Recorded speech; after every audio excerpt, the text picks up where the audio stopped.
Hello, ladies and gentlemen. Bowmaster619 here. Beautiful Colorado. Extremely windy.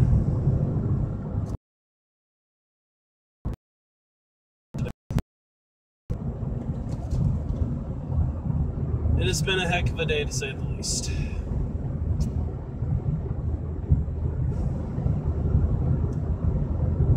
Hello, yeah, it's me. Nice to see you here. I apologize. I've got a very itchy nose right now.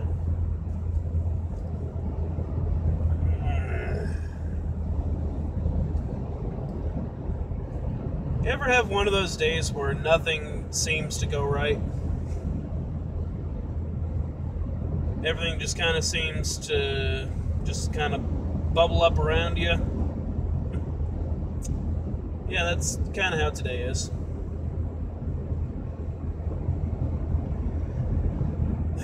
But, what can you do about it? Take a deep breath and just try and move on, pretty much.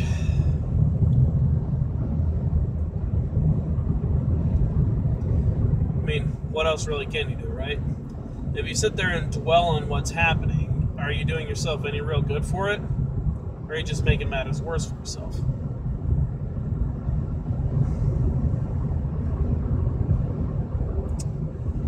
I don't know.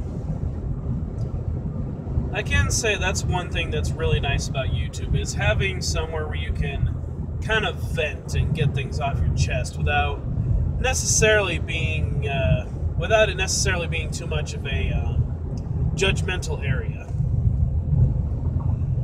Oh, just some personal issues.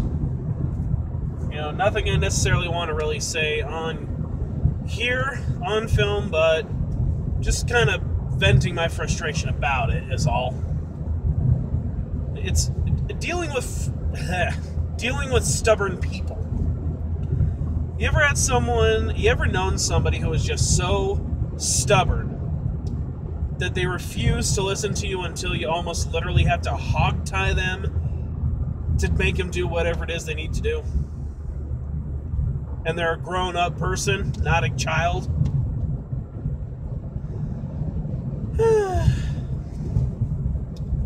But, yeah. I see that we have 2 people watching. That's cool.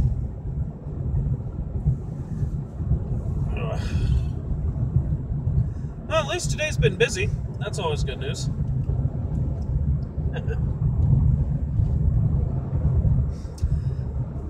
I'm going to go ahead and broach a subject here.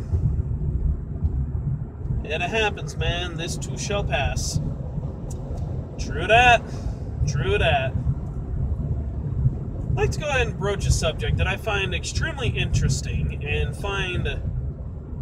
find it interesting just how many people seem to think it's complete and utter nonsense, honestly. And I think a lot of times that's kind of also on how you present the idea. And the idea is simply this. Since there has been evidence of this in pretty much every other country, do you believe that there is some kind of greater primate that is yet undiscovered wandering around the woods of the North American territories that scientists simply have not been able to discover yet? And before anyone starts jumping down my back about that, yes, I am talking about the idea of Sasquatch or Bigfoot. But again, it's about how you present the ideology of it. As soon as you ask people, do you believe in Bigfoot? I don't believe in that crap, usually. But when you present it in a way that is, as I just said, do you believe that there's a possibility of a greater primate existing in the North American continent that scientists simply have not discovered yet? I mean, there are primates all around the world. Asia, Europe, South America, Australia. I don't think there's too terribly many primates in Australia, of course, but they have been documented there. Why would it be that North America would be the only place, for whatever reason, to not have any kind of apes. You know? I mean, sure, maybe there's some down in Central America and way further south than that, but as far as speaking, like, you know, Mexico might be cutting it a little close or so, but as far as, like, the United States, Canada, and probably even including some areas of Mexico, why are people so quick to throw out the idea that there is a possibility that there could be some kind of primate that has yet been undiscovered in the North? I mean, one of the things that people always seem to point out for that is that primates, they always say that there is never any kind of fossil evidence to support any kind of apes in North America. But in that exact regard, it's been proven time and again that primates don't leave any kind of large fossil records. You know? I mean, one of the biggest evidences in regards to fossil evidence of great apes, I think specifically of gorilla, is only 9 teeth. And that's literally it. 9 teeth, that's all. Because primates, due to the environments that they typically live in, don't leave any kind of a heavy fossil record. It's been proven time and again. And in regards to the whole idea that most people throw out there that there is no such thing as Bigfoot, guess what? 200 years ago, people believed there was no such thing as a gorilla. It was 147 years ago that the gorilla was actually documented. It was that long ago that someone finally was able to track down a gorilla, shoot it, and bring its carcass back to be examined to prove and document that there is such a thing as a gorilla and other great apes like that. You know, I mean, it was shown in other cultures.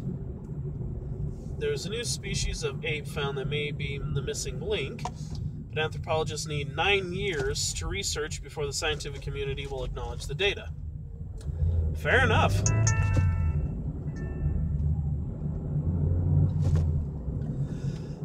Fair enough there. I mean, another really good example of that would be the Billy ape.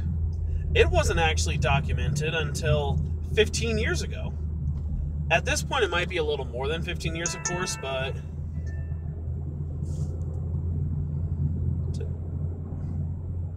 I have a degree in anthropology. Very cool. Nice to have someone else that I can actually chat with us about then. I mean, a channel that I think you would probably enjoy then is called Bob Gimlin. He's another YouTuber here, and the majority of his channel is talking about Bigfoot and talking about other things that have to do with Sasquatch and why he firmly believes that Sasquatch is a genuine thing. I mean, how in the world can people from all around the world be talking about the exact same creature when they, for one, have never been to other parts of the world, and two, you know, it's like, really? How can you say that this stuff doesn't exist? That's what I don't understand for a lot of people, all the skeptics out there. Bondo and the chimp are closest to us. Yeah, that's very true. That's what I've heard.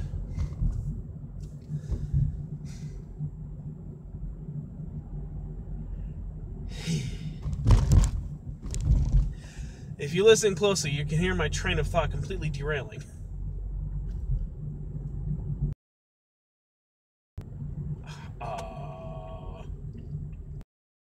Crap.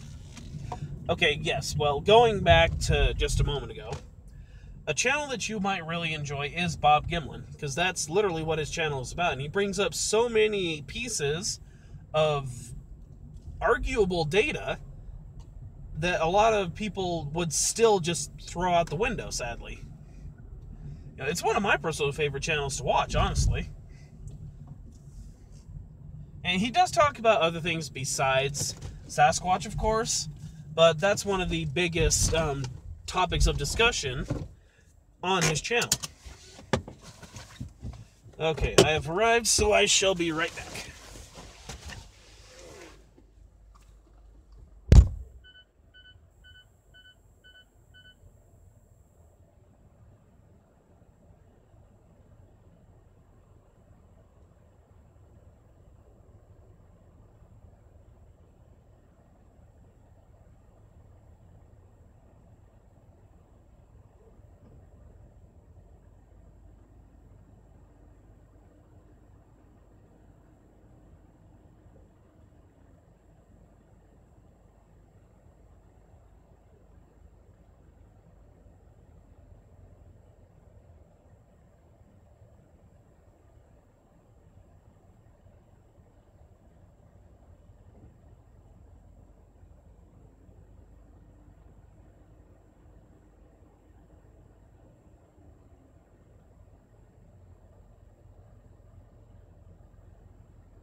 Okay, I'm back.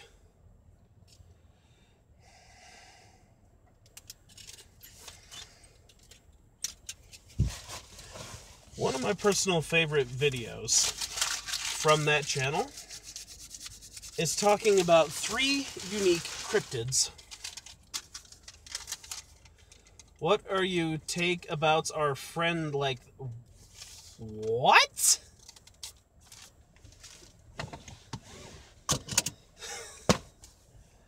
I swear, talking to David is like trying to be a freaking military code analyst sometimes. If you're asking what the heck we're talking about, I was telling them about a channel that I watch called Bob Gimlin. I've told you about it before, David. He's the guy that talks a lot about Sasquatch and such. And one of the videos that I truly enjoy watching from his, I've watched it numerous times, just because it's one that I find extremely fascinating. He's talking about 3 distinct cryptids from around the world that have body counts, but that no one has really been able to identify yet. One is the mysterious black cats up in the UK. If you haven't heard about that, there's been rumors going around for a very long time, as well as various different kinds of documentation, similar to Bigfoot, of course, that there are some kind of strange, large black cats that go around the UK that are extremely elusive and hard to find, but they have had documented killings because of it. The Beast of Exmoor is a very good example of that, actually.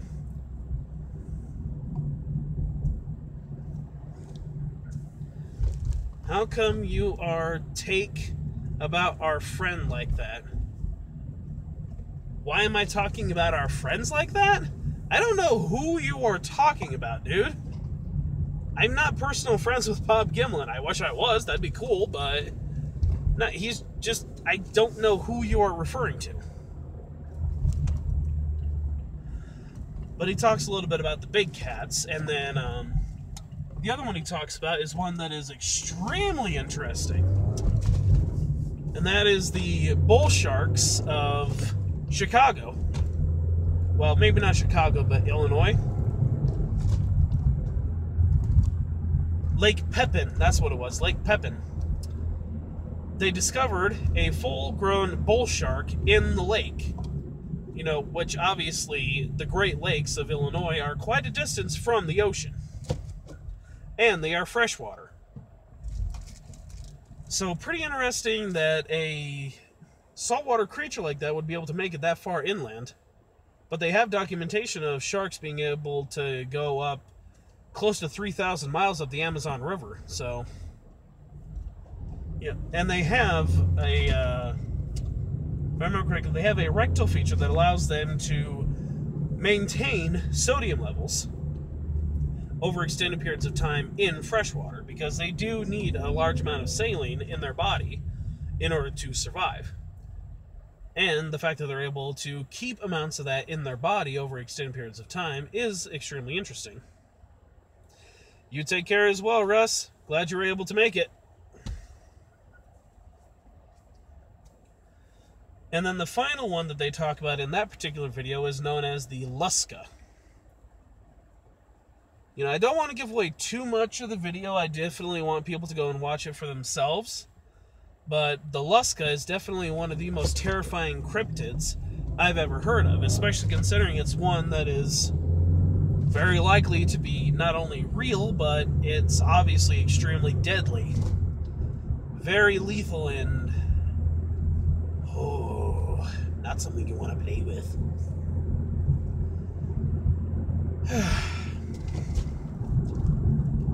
Okay.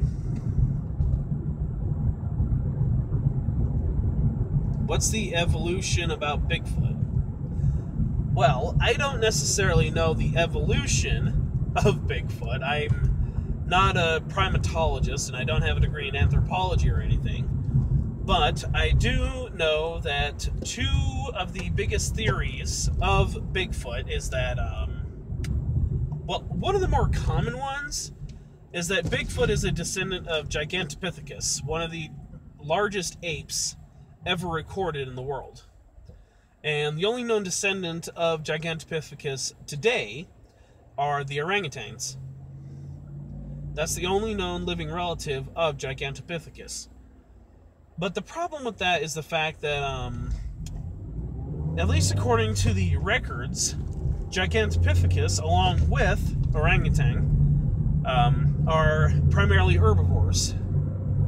They feast on plant matter only, and that's why when you look at orangutans and mountain gorillas and other great apes like that, they have such a large distended belly. You know, they all have these big old beer bellies, so to speak. And that's because since they are constantly ingesting very dense, fibrous plant matter, they need a much longer digestive tract in order to fully process all that plant matter. Whereas when you look at creatures more like the chimpanzee that does consume meat, they don't have nearly as large of a gut cavity simply because their digestive system doesn't take quite as long to process all that. And it has been proven that the primates that consume a larger amount of meat and have a much larger brain capacity are by... not necessarily by definition, but it has been proven that they do have a much more developed brain because of the protein that they are able to put into their body and digest. The other theory about Sasquatch is that the other descendant that more than likely it is directly connected to. Yes, I know that gorillas don't eat meat.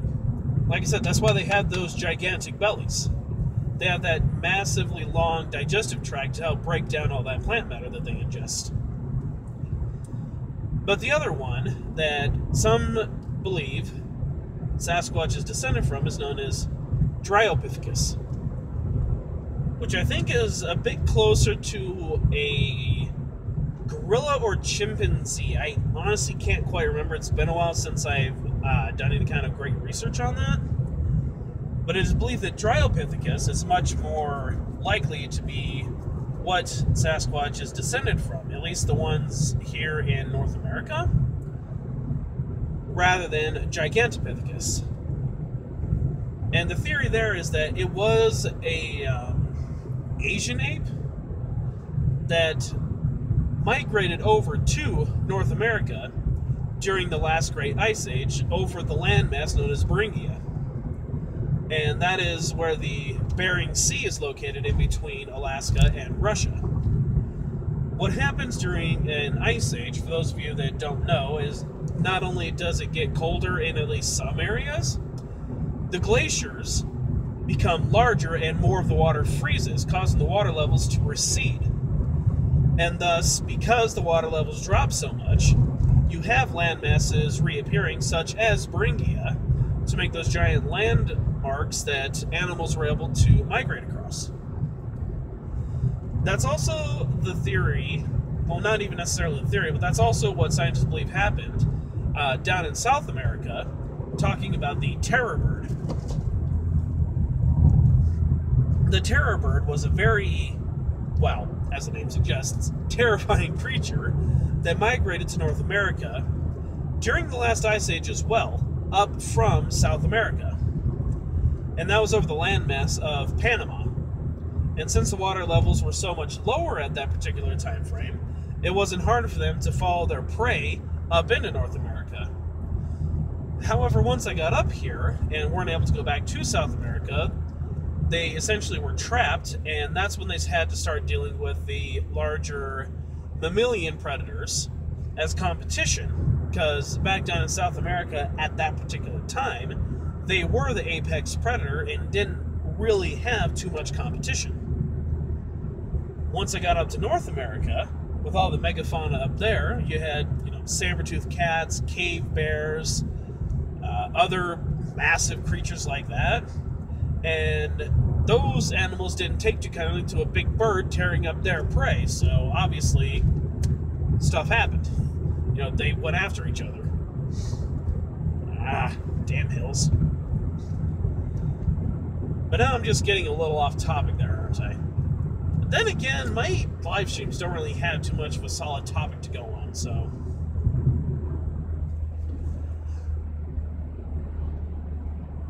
Nope, I forgot what I was going to say. Well, either way, all I know for sure is that this live stream definitely helped me to kind of vent a little bit and get my mind off of the crap that's going on right now. But in more positive news, getting off of the subject of extinct creatures and combat and things of that sort. Again, look forward this Saturday to the first episode of Spirit Saturdays, where I'm giving a tour of Black Canyon Distillery in Longmont, Colorado. They were both extremely friendly there, very nice. It is an awesome distillery. They've got amazing products. So, first part's going to be a simple interview, and then you'll see the next two parts coming up in the next 2 weeks. So, please stay tuned for that. And if there are any more distilleries you would like me to visit to potentially get footage for a guided tour of and such, let me know. I'm thinking that possibly the next one that I will be going to that is still fairly close to where I live is Distilleries, which is up in Lyons, Colorado.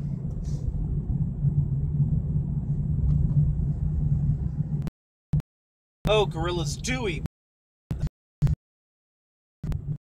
Well, okay. But they do primarily live on plant matter, of course. I mean, it's not saying that they only eat enough. The black bear is not nearly as much of a carnivore as most people think. They are omnivores, digging up roots and eating berries and other various plant matters. They actually do consuming meat. But anyway, back to Spirit Saturdays, just briefly here. Again, if there's anywhere else that you would like me to visit, simply let me know down in the comments below. Suggest good places, because, you know me, I'm always up for a good drink, as well as the history behind the locations. Until next time, this is Bowmaster619 out. I will see you guys in the next video. As always, drive safe. What did I just say? Drive safe. And we'll see you next time.